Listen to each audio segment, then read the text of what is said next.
नमस्कार।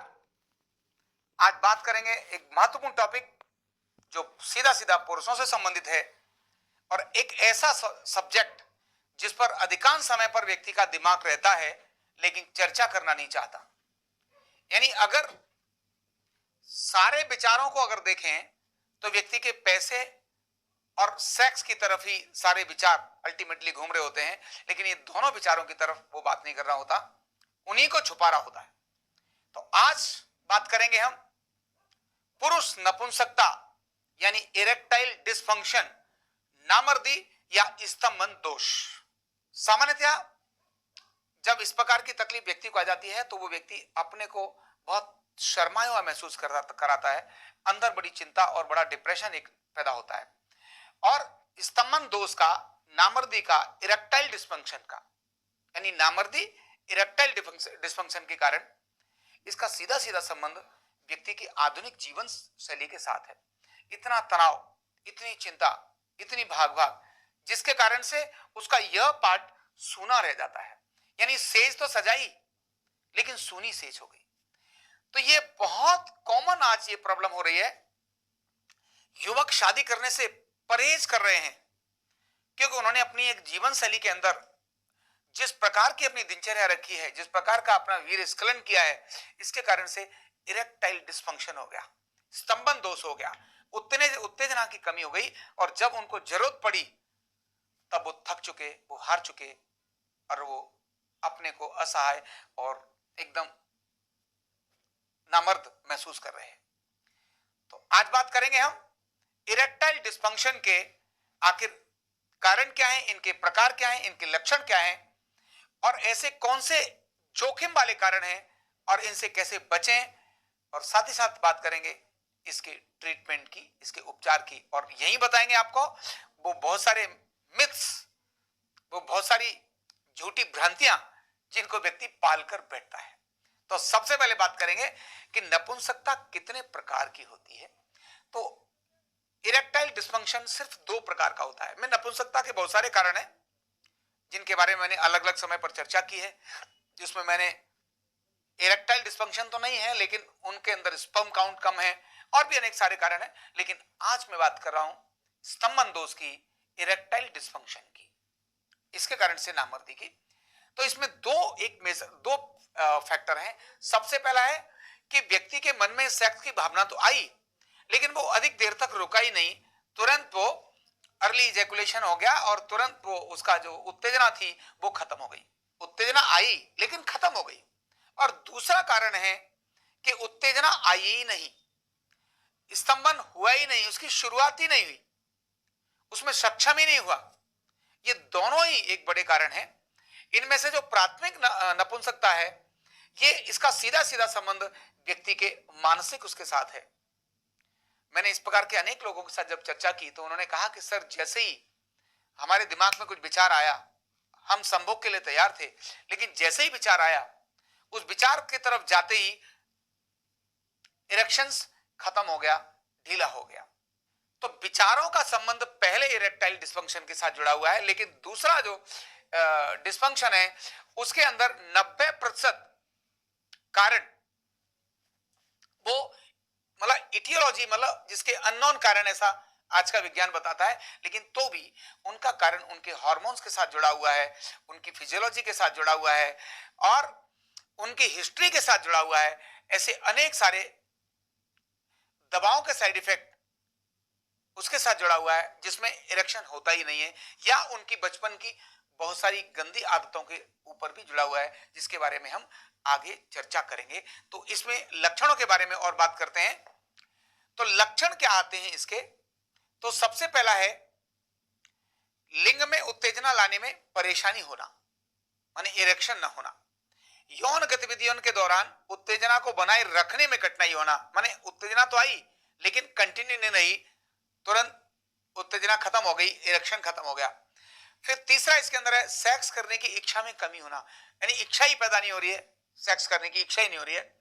और इसी प्रकार से नपुंसकता का यानी नामर्दी के संबंध अन्य यौन विकार भी हैं, जिनमें समय से पहले स्खलन, अर्ली इजैकुलेशन, या स्खलन में देरी होना, अगर देरी में हो रहा है तो भी ये इरेक्टाइल डिस्फंक्शन का कारण बन जाता है कि इरेक्शन तो हुआ लेकिन स्खलन नहीं हुआ। इसी प्रकार पर्याप्त उत्तेजना होने के बाद भी संभोग सुख प्राप्त न होना, ध्यान रखना ये एक बहुत बड़ा कारण होता है।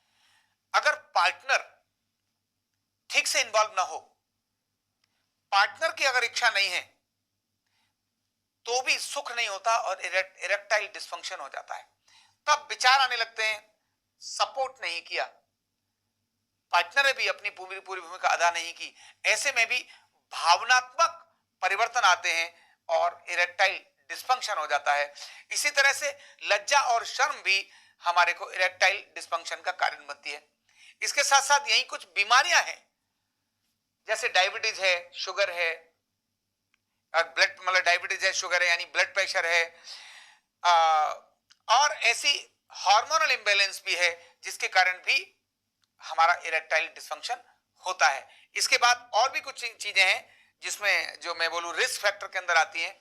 इसमें जो ब्लड का सर्कुलेशन लिंग पर पर्याप्त अगर नहीं हो रहा हो, अब क्यों नहीं हो रहा है उसके कारण जानने पड़ेंगे, लेकिन खून का जो बहाव है वो पूरा प्रॉपर ना हो, ये रिस्क फैक्टर में आता है। तंत्रिका तंत्र यानी नर्वस सिस्टम के अंदर अगर कुछ चेंज हो रहे हैं तो भी इरेक्टाइल डिस्फंक्शन होता है, और हार्मोन्स अगर इम्बैलेंस है तो भी इसका कारण बनता है। अब जो हमारी रक्त वाहिका है वो न्यूरोलॉजिकल डिसऑर्डर के कारण भी हो सकती हैं और हार्मोनल डिसऑर्डर के कारण भी हो सकती हैं, क्योंकि प्रॉपर रक्त संचार होता है तभी इरेक्शन होता है, क्योंकि लिंग में कोई हड्डी नहीं होती है, केवल मसल्स होती हैं, तो ये इसके कारण आता है। साथ ही साथ कुछ सर्जरी अगर हमने करा ली है तो भी, जैसे हमने प्रोस्टेट ग्लैंड की सर्जरी करा ली हो, कोई कैंसर की सर्जरी कराई हो, या कोई क्षतिग्रस्त हो गया हो, कभी चोट लग गई हो, तो भी यह प्रॉब्लम आती है। रीढ़ की हड्डी में अगर कोई तकलीफ है यानी लंबर में, तो बहुत बार ऐसा देखने को मिलता है कि जिन हमारे जो सेक्सुअल ऑर्गन है उसका सेंस खत्म हो जाता है। क्यों? लंबर में तकलीफ हो गई थी, इसीलिए तकलीफ हो गई। गलत योगासन करने के कारण भी कभी कभी तकलीफ हो जाती है, झटका लग गया था कमर में, स्लिप डिस्क हो गई थी, और सेक्सुअल ऑर्गन हमारे नमनेस हो गई, ऐसा भी होता है। टेल बोन के अंदर होने वाली तकलीफ से भी सेक्सुअल प्रॉब्लम आना शुरू हो जाती है। अब आती है हार्मोनल इंबैलेंस। तो जो हमारी पिट्यूटरी है, पिट्यूटरी ग्लैंड के जब हार्मोन्स ठीक से नहीं बन रहे होते हैं तब भी ये तकलीफ आती है, जिनमें खासकर टेस्टोस्टेरोन हार्मोन जिसकी बात मैं कर रहा हूं, इसके कारण ऐसा आता है। डिप्रेशन एक बहुत बड़ा कारण इसमें बनता है नपुंसकता का। मनोरोग नपुंसकता का आज इतना ज्यादा बड़ा कारण है, माना अगर मैं बोलूं तो मोर देन 80% कारण मनोरोग हैं, और मनोरोग होने के कारण ही व्यक्ति शराब पीने की आदत को लेकर आता है जो नपुंसकता का कारण बनती है। कुछ ऐसी स्थितियां पैदा होती हैं जिनके कारण से वो ऐसी चीजें देखना शुरू कर देता है, पोर्नोग्राफी देखना शुरू कर देता है, ऐसी वीडियो देखना शुरू करता है जिससे अनावश्यक इरेक्शंस होना शुरू हो जाते हैं। जब चाहिए था तब इरेक्शन हुआ नहीं, उसके कारण भी व्यक्ति में नामर्दी आ जाती है। और एक बहुत बड़ा कारण बनता है, और वो है कि जैसे ही युवक में प्यूबर्टी आती है, यानी जो वो 10 साल का 11 साल का हो रहा होता है, तब इरेक्शन आता है, महिलाओं के प्रति आकर्षण बढ़ता है, और ये आकर्षण वो उसके नामर्दी का कारण इसलिए बन जाता है क्योंकि उस समय पर अत्यधिक वीर्य स्खलन करता है, और ये उसका वीर्य स्खलन उसकी नामर्दी का एक बहुत बड़ा कारण बन जाता है। अधिक व्यायाम, धूम्रपान, अधिक मोटापा, अगर व्यक्ति मोटा हो गया है तो भी, मेटाबॉलिक डिसऑर्डर्स, ये सभी कारण नामर्दी के बन जाते हैं। ये इसके जोखिम है। अब इसके प्रिवेंशन पर बात कर लेते हैं कि कैसे इसकी रोकथाम की जाए, संबंध दोष की रोकथाम कैसे की जाए। तो सबसे पहली बात है संतुलित आहार लेना चाहिए, जिसके अंदर कोलेस्ट्रॉल अधिक हो वो आहार नहीं लेने चाहिए। धूम्रपान वाली चीजों को रोकना चाहिए, उनका प्रयोग नहीं करना चाहिए। शराब की मात्रा में कमी करनी चाहिए। वजन जिससे बढ़ रहा है ऐसी चीजों को हमें रोकना चाहिए। तनाव, चिंता, भय अगर ये आ रही हैं तो भी हमें इनसे बचना चाहिए। अपनी दैनिक जीवनचर्या के अंदर व्यायाम, आसन, प्राणायाम, ये हमें ध्यान, इसको हमें जोड़ना चाहिए। इसी प्रकार इसका डायग्नोज कैसे करना चाहिए? तो डायग्नोज के लिए अनेक सारे कारण बने हुए हैं स्तंभन दोष के, और उनके अंदर जो न्यूरोलॉजिकल डिसऑर्डर्स के अंदर आते हैं, उन न्यूरोलॉजिकल डिसऑर्डर्स में ब्रेन के कुछ टेस्ट हैं, उनको भी करा सकते हैं। प्रोस्टेट ग्लैंड की स्थिति को देखने के लिए हम टेस्ट करा सकते हैं, और साथ ही हार्मोनल इंबैलेंस के लिए खून टेस्ट करा सकते हैं, हृदय का टेस्ट करा सकते हैं, यूरिन का टेस्ट करा सकते हैं, अल्ट्रासाउंड करा सकते हैं, है ना। लंबर के टेस्ट, क्योंकि स्पाइन से जुड़ा हुआ था इसीलिए स्पाइन के एक्सरे, एमआरआई करा के देख सकते हैं। साइकोलॉजिकल टेस्ट भी आते हैं जिनको हम करा सकते हैं, और एक टेस्ट आता है जिसको बोलते हैं एनपीटी, उसको भी हम करा सकते हैं। तो ऐसे अनेक सारे टेस्ट कराकर हम इसकी जानकारी ले सकते हैं कि आखिर इरेक्शन क्यों नहीं हो रहा है।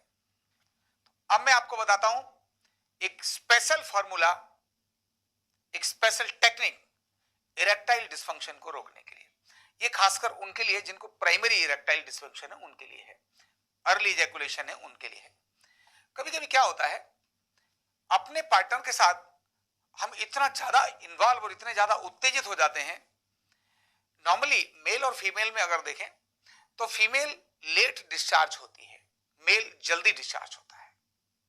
यानी मेल को तो 1 मिनट 2 मिनट में ही डिस्चार्ज होने की स्थिति हो जाती है, महिला 20 मिनट 25 मिनट में जाकर गर्म होती है, तब जाकर डिस्चार्ज होती है। ऐसे में अगर आपको इरेक्टाइल डिस्फंक्शन है और प्राइमरी इरेक्टाइल डिस्फंक्शन है तो क्या करना चाहिए?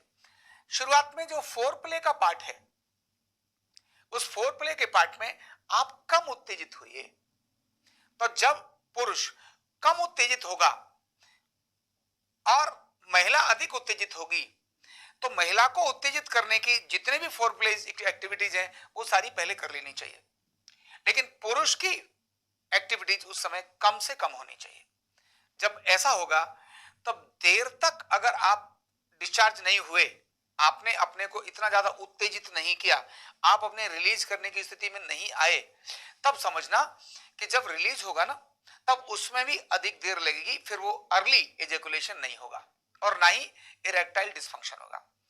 जब भी आप संभोग क्रिया के अंदर इन्वॉल्व होते हैं, क्रिया करने लगते हैं, तो आप प्रयत्न करिए पहले आधा घंटा तक आपने इंटरकोर्स नहीं करना। जब आप ऐसा नहीं करेंगे और उत्तेजित नहीं होंगे, बाकी सारी प्रक्रियाएं आप अपनी करेंगे, तब आधे घंटे 1 घंटे के बाद आपका सेटिस्फैक्शन लेवल बहुत स्ट्रांग होगा और अर्ली इजैकुलेशन नहीं होगा और आनंद का बहुत चरम आपको प्राप्त होगा। तो ये बहुत महत्व की बात मैंने आपको बताई है।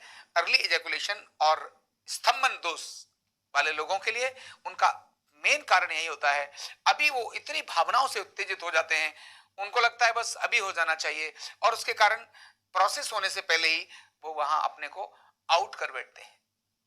तो ध्यान रखना, पुरुष की विजय में ही महिला की विजय भी है। अगर महिला प्रयत्न करके पुरुष को जल्दी डिस्फंक्शन करा देती है, या पुरुष अपने को खुद जल्दी इरेक्टाइल डिस्फंक्शन में आ जाता है, तो दोनों की हार हो जाती है। तो पुरुष की हार में दोनों की हार है और पुरुष की जीत में दोनों की जीत है।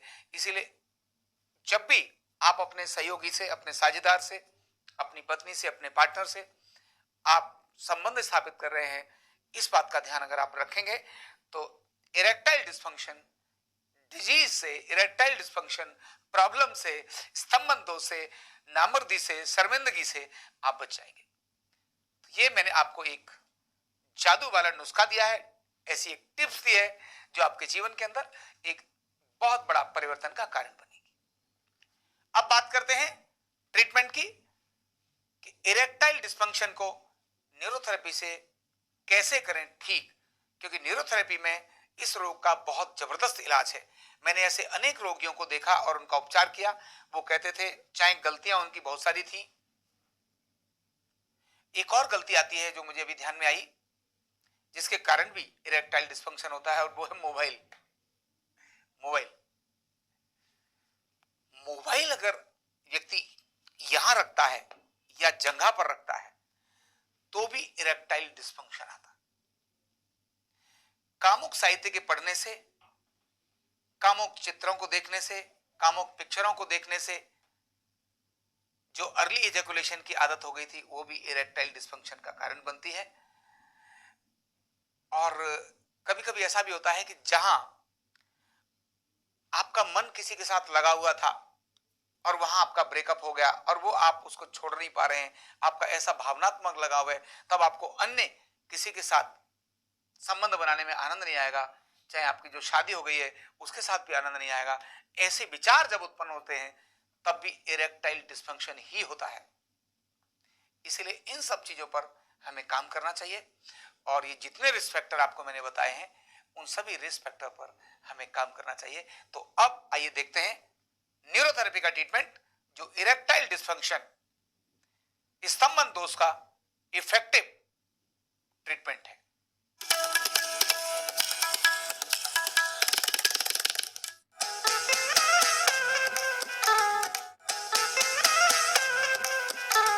अब मैं आपको बताऊंगा पॉइंट्स। वो पॉइंट्स के लिए रोगी की स्थिति कैसी होनी चाहिए, पिलो की सेटिंग कैसी होनी चाहिए, हमारे प्रेशर का पॉइंट कौन सा होना चाहिए, कहां हमको प्रेशर देना है, कितने पॉइंट में प्रेशर देना है, प्रेशर का डायरेक्शन किधर हो, हमारे खड़े होने का स्थान किधर हो, जो हमारे सपोर्ट के लिए स्टैंड या कुर्सियां है उनकी जगह कौन सी हो, और हमारे अल्टीमेटली फोकस कहां रहे और वो कितने पॉइंट्स में दिया जाना है। तो ऐसी डिटेल्स हर पॉइंट की मैं आपको बताऊंगा। यहां से आप बारीकी से ध्यान करेंगे। अभी हम शुरू करते हैं जो सीधे लिखने वाले पॉइंट्स हैं उनके बारे में शुरू करते हैं। तो सबसे पहले शुरू करेंगे पॉइंट का नाम है CNS1। कैसे है?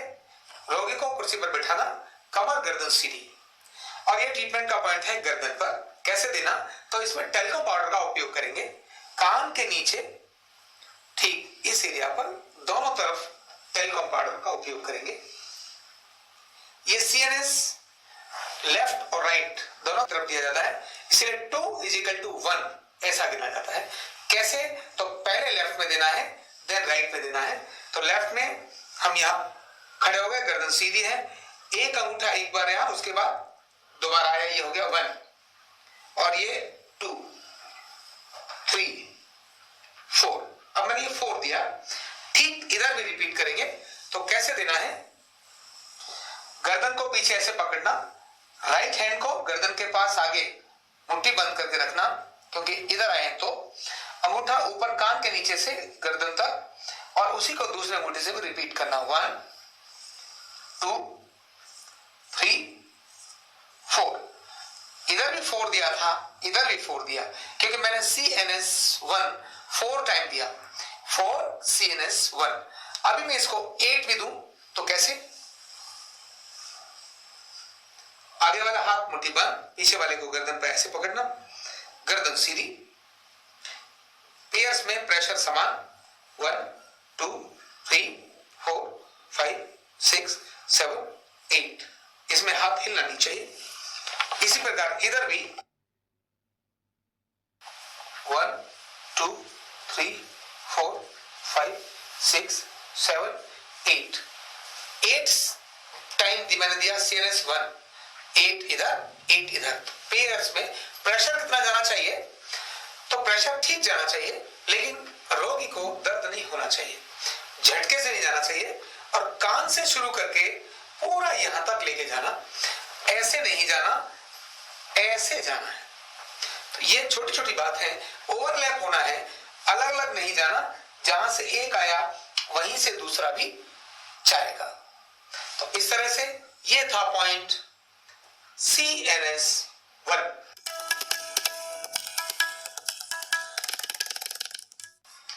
पॉइंट नंबर N3 में तकिया दोनों जंघाओं के नीचे एक पिलो लगाना और सेट करना, थोड़ा सा पैरों में अंतर होने के बाद स्टैंड्स हमारे हिप्स के रोगी के हिप्स के पास में स्टैंड या कुर्सी, बीच में खड़े होकर या साइड में खड़े होकर पहले एक पैर कहां पर प्रेशर डालना है ध्यान करिए।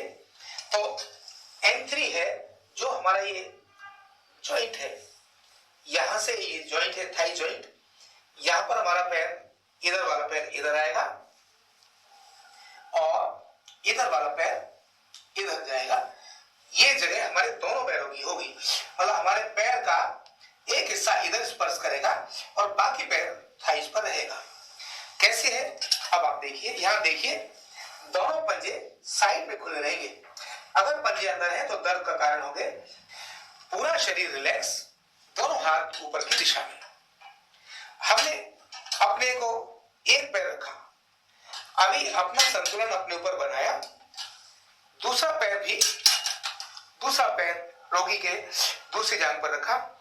हमारी एरिया मिली हुई होनी चाहिए, पंजे बाहर की तरफ, जो पेल्विक बोन है उसको स्पर्श करते हुए अभी हमारा वजन नहीं डाला। यहां प्रेशर हल्का इनसाइड जाएगा, बाहर नहीं, सीधा भी नहीं, थोड़ा सा ये इनसाइड ऐसे, यानी ये हमारा प्रेशर ऐसे हमने डाला। और प्रेशर से रिलीज करने का तरीका क्या होगा, हल्का सा घुटने मोड़ने और वजन अपने स्टैंड्स पर और हल्का ऐसा। यहां पैर उठा भी सकते हैं लेकिन शरीर से छोड़ने नहीं है। ये क्रम है हमारा।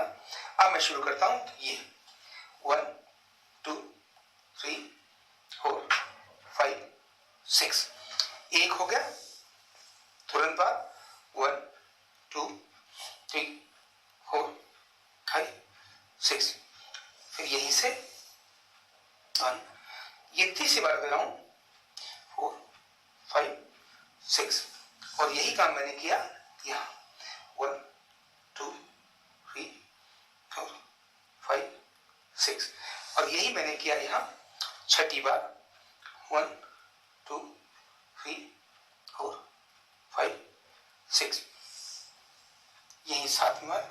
और सीधा होना चाहिए, एकदम सीधे, इस प्रकार से रहना बहुत जरूरी है। और फिर 8वीं बार प्रेशर डाला 1 2 3 4 5 6, और तुरंत वजन अपना लिया और धीरे से पैर साइड किया और उतर गए। ये था पॉइंट N3। N4 तो हमने पिल्लो हटाया। N4 की पोजीशन क्या होगी वो मैं आपको बताता हूं। तकिया N4 के लिए यही लगा रहेगा, दोनों पैर बिल्कुल उसी प्रकार से N1 की तरह से, और खड़े होने की जगह रोगी के दाईं तरफ हिप पॉइंट के पास, दूसरा स्टैंड हमसे थोड़ा सा दूर, और ये वाला स्टैंड जितना नजदीक हो उतना नजदीक। पैर बिल्कुल उसी जगह पर जाएगा, केवल बाईं टांग पर ही प्रेशर जाएगा। ये पॉइंट है N4। N4 यहां, यहां और यहां। तो अब हम बात कर रहे हैं पॉइंट N4 की। ये बिल्कुल जॉइंट के पास, यहां और यहां, ये N4 पॉइंट। N4 ये सीधा प्रेशर 1 2 3 4 5 6, तीसरी जगह मिडिल पॉइंट 1 2 3 4 5 6, 1 2 3 4 5 6, यही रिपीट भी कर सकते हैं। तो 1 2 3 पॉइंट में इसको हमने दिया। ये हो गया N4। Point N6। N6 में खड़े होने की स्थिति, एडी जमीन पर, पंजा एल्बो जॉइंट के पास। हमें इसको 3 पॉइंट्स में लेना है, एक यहां, दूसरा यहां, तीसरा यहां। इसी प्रकार से जंघा भी यहां एक, दूसरा यहां, तीसरा यहां, 3 जगहों पर लेना है। जंघा के पॉइंट वही हैं जो हम अब तक ले रहे हैं, बाजू के पॉइंट्स जरूर ध्यान करने हैं। खड़े होने का तरीका, पहले हम अपना वजन एड़ी पर लें, पहले अपना वजन एड़ी पर और हल्का सा टच करें पंजा, हथेली ऊपर की तरफ, अपने स्टैंड्स पर अपना लगाएं वजन, संतुलन बनाएं, एड़ी पर अपना वजन रखें, दूसरा पैर उठाकर जंघा पर इस प्रकार से रखना है। देख लो, यानी मैंने पैर ऐसे रखा, अभी तक पैर हमारे ऐसे चल रहे थे, अब ये पैर का डायरेक्शन इनसाइड आएगा, इसलिए प्रेशर का एरिया हमारा यहां से यहां तक होगा, एडी और पंजा नहीं होंगे, पूरा पैर ऐसे जाएगा। देखिए कैसे शुरू करते हैं, N6, पैर यहां, अभी हमने प्रेशर नहीं डाला, ये पैर रखा, खड़े हुए और एक साथ प्रेशर स्टार्ट, 1 2 3 4 5 6, यहीं से ये पैर नीचे किया बीच में और इस वाले पैर को भी नीचे लेकर गए, स्टार्ट किया, 1 2 3 4 5 6, इसी तरह से ये नीचे लेकर गए यहां और इसको भी नीचे लेकर गए, स्टार्ट, 1 2 3 4 5 6, उतरते समय अपना वजन एड़ी पर लेना, पंजे को हटाना, तब इसको नीचे लेना।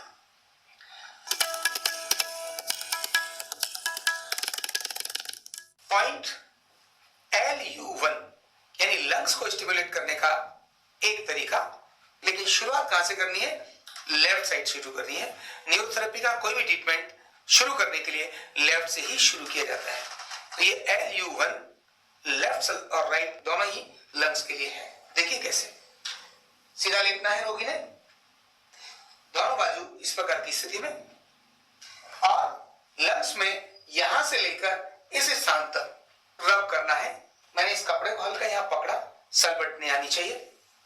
1 2 3 4 5 6 7 8 9 10 11 12, ऊपर से नीचे 1 2 3 4 5 6 7 8 9 10 11 12, तो ये था LU1। इसमें ध्यान ये रखना है, किसी प्रकार का झटका बाजू पर नहीं लगना चाहिए, ब्लड का फ्लो ऊपर से नीचे की तरफ ही जाना चाहिए, इतना ध्यान रखते हुए ये पॉइंट कंप्लीट हुआ LU1।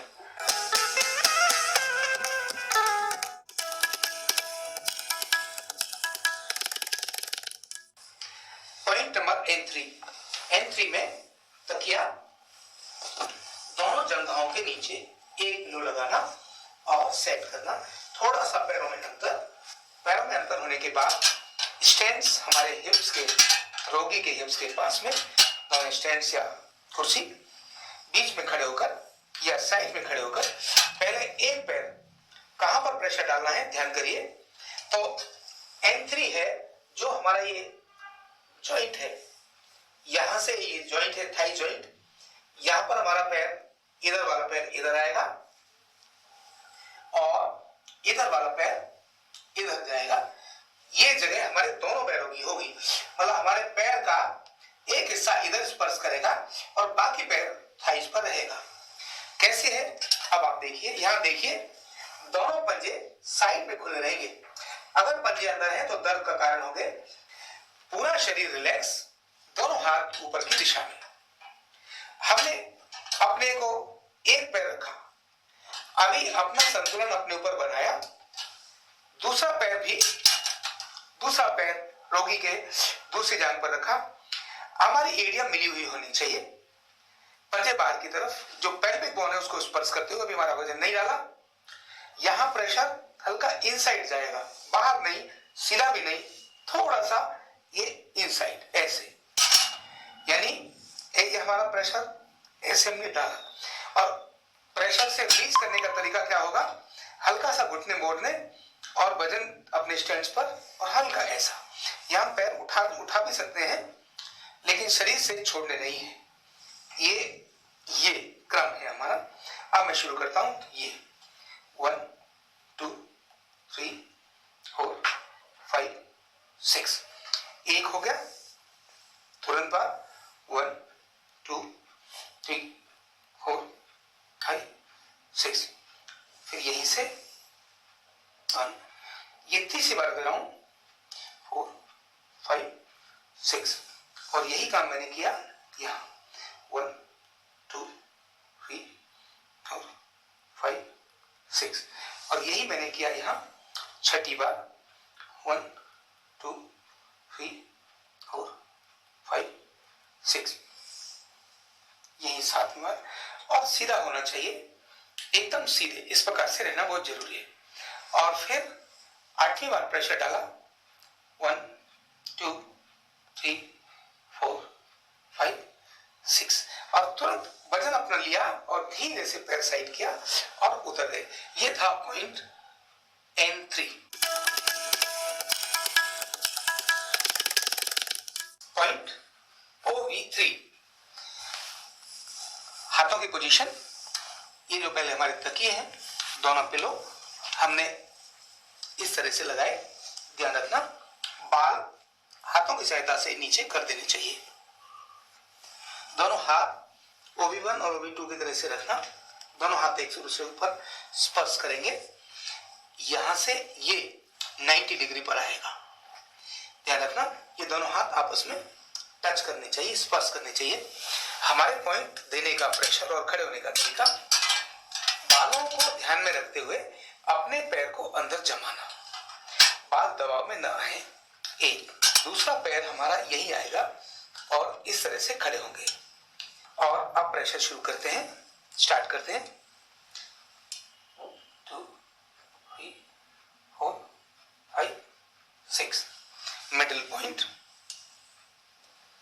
1 2 3 4 5 6 प्रेशर सीधा जाएगा। 1 2 3 4 5 6 उतरने का तरीका, एडी पर वजन लिया, एक पैर नीचे रखा, दूसरा पैर नीचे रखा और साइड में हो गए। ये था OV3।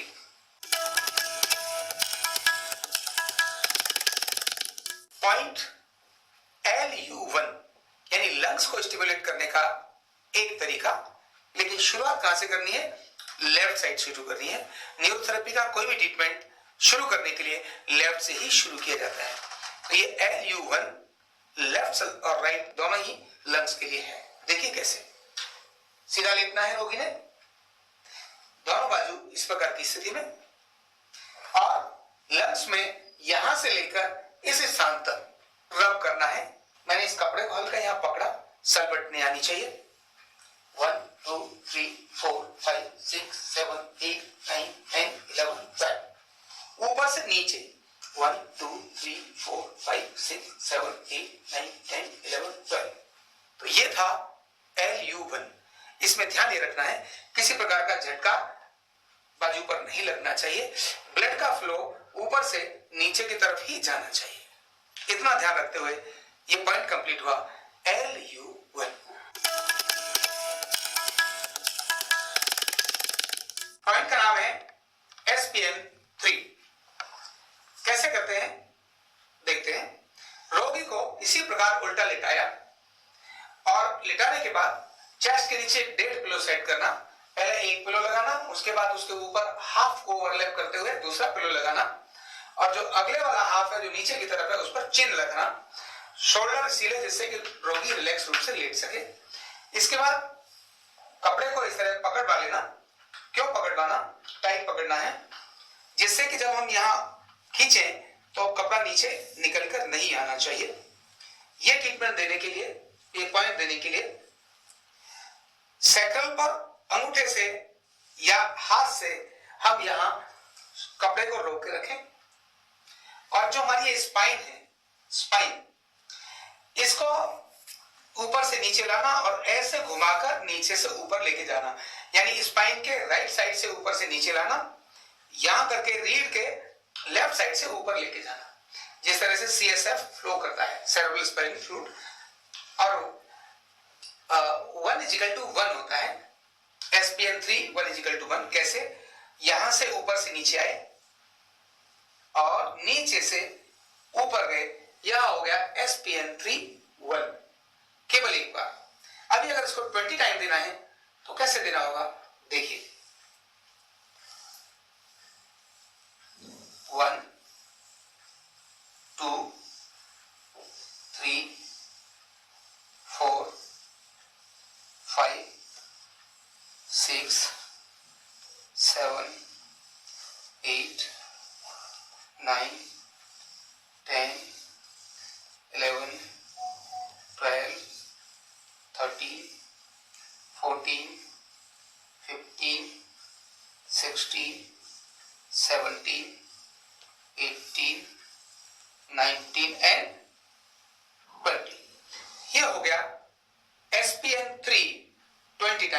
ध्यान करना, जब इसको हम देते हैं तो हमारे स्पाइन के साथ में ही निकलना चाहिए, इधर भी साथ से ही गुजरना चाहिए, दूर से नहीं गुजरना चाहिए, नंबर एक। नंबर दो, जब हम देते हैं तो अंगूठा ही आता है तो ये बाकी हाथ हमारा इधर रगड़ता हुआ नहीं जाना चाहिए, केवल अंगूठे का मतलब अंगूठा ही इधर से उधर जाना चाहिए। नंबर तीन, इसमें कोई जर्ब नहीं होता। नंबर चार, इसमें कोई सलवट नहीं होनी चाहिए। और नंबर पांच, फीमेल के जब ये जो ब्रेजियर का पार्ट है, यहां कभी कभी इससे रुकावट आती है, इसीलिए कपड़ा टाइट अगर है, कपड़ा अगर टाइट है और हमने खींच के रखा तब फिर रुकावट नहीं आएगी, अदरवाइज तो ऐसे उलझेगी और उससे नाखून से इंजरी हो सकती है। तो नाखून नहीं होना चाहिए इसमें, ट्रीटमेंट के अंदर बहुत जरूरी है। कोई बहुत प्रेशर नहीं देना चाहिए, झटका नहीं मारना चाहिए, किसी प्रकार की कोई चोट न लगे, इसका ध्यान रखना है। तो ये था पॉइंट SPN 3।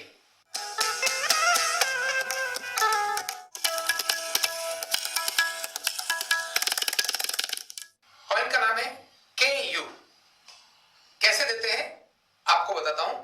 सबसे पहले रोगी को इस तरह से उल्टा लेटा लिया, डेड पिलो सेट कर लिया, पहले पूरा एक पिलो लगाया, उसको आधा ओवरलैप करते हुए दूसरा पिलो लगाया और चिन को अगले वाले तकिए के ऊपर रख दिया। रिलैक्स कंडीशन में पैरों को खोल करके और लेटा देना। दोनों पैरों के बीच में एक पर्याप्त डिस्टेंस लेकर खुद बैठना है, कोई ना कोई एक सपोर्ट लेकर के बैठना है और एक पैर अपना मोड़ना है और दूसरे पैर से रोगी की टेल बोन पर, जहां टेल बोन है, जहां हिप है, इस जगह पर अपनी एडी को रखना है और एडी रखने के बाद हल्का सा प्रेशर जो कुंडलिनी का एरिया होता है उस जगह पर एडी से ऐसे देना है। कितने सेकंड देना है ये बहुत महत्व की बात है। हो सकता है ये प्रेशर 6 सेकंड देना हो, 13 सेकंड देना हो, 20 सेकंड देना हो, 40 सेकंड देना हो, हर सेकंड का महत्व है। इसीलिए देने का तरीका आप ध्यान रखना, किसी भी पैर से दे सकते हैं, राइट या लेफ्ट।